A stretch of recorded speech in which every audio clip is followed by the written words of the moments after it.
The government has known this for years. In 2018, they even added a team to deal with these children, minors who are crossing the road in the forest in winter, risking their lives. It's absolutely irresponsible.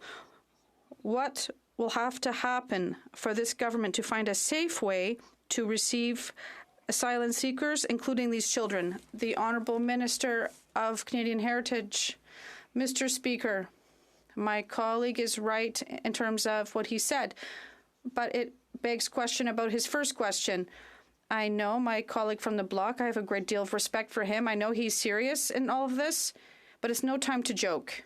It's no time to joke when he said his first question. We know there are children crossing the road alone. We're talking about men and women and children that are leaving their country under very difficult conditions, and it's no time to joke.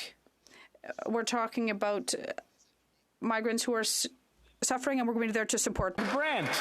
Mr. Speaker, after 8 years of this Prime Minister, Canadians are living in fear. Under his watch, violent crime up 32%, gang-related homicides up 92%, and in Toronto last year, 50% of all shooting deaths were committed by those already on bail. However, just yesterday, the Liberals voted against our Conservative motion to fix the bail system that they destroyed. When will this Prime Minister admit that his flawed bail policies are jeopardizing the safety of all Canadians? The Honourable Minister of Justice. Canadians deserve to feel safe, and they deserve to be safe. The laws on bail are clear, Mr. Speaker. If somebody poses a threat to public safety, they should not be out on bail. Mr. Speaker, I've undertaken with the provinces and territories to look at what we can do at the federal level with respect to bail. Our priority, Mr. Speaker, remains keeping Canadians safe, and we will move with the provinces together, not just on changing the law, but also administering the bail system in a better way. Well, member for Kamloops, Thompson, Caribou. The laws on bail are clear. I think the minister meant to say the laws on bail clearly aren't working. Mr. Speaker, while this minister was in the classroom, I was in the courtroom running bail hearings. I looked victims in the eye who were victimized by people who were on bail. The reality is that violent crime is up 32%. Thugs and gangsters with guns are running wild on our streets. When will this minister, after 8 years of Liberal inaction, end catch and release? The Honourable Minister. Mr. Speaker, I acknowledge the Honourable Member's previous service, but I would suggest he go back to the classroom. Mr. Speaker,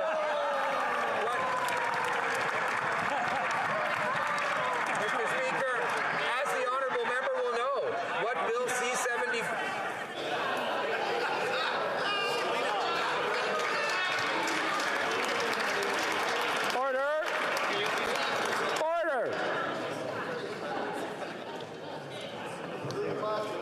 I'm not sure how much sugar was in everyone's lunch today, but I think there was an overdose.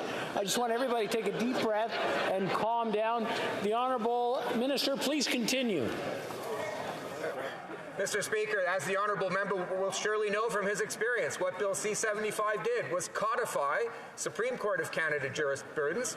It tightened bail provisions by adding a reverse onus for intimate partner violence. There was already a reverse onus on prohibited weapons. Mr. Speaker, notwithstanding that, we are willing to work with the provinces to see if there are additional measures that we can take, and certainly we will help the provinces in the administration of the bail system. Member for Kamloops, Thompson, Caribou.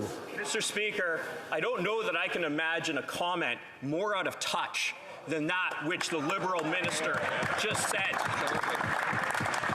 I'll remind the minister that, like him, I also taught at a law school, and unlike him, I don't have to go back to school to see people on the streets who are victimized, to see the statistics of gangland homicides, to see police officers on our streets being killed by people who are on bail. So, will this minister stay out of touch, or will he end catch and release to keep victims safe after 8 years of failed Liberal policies?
The Honourable Government House Leader.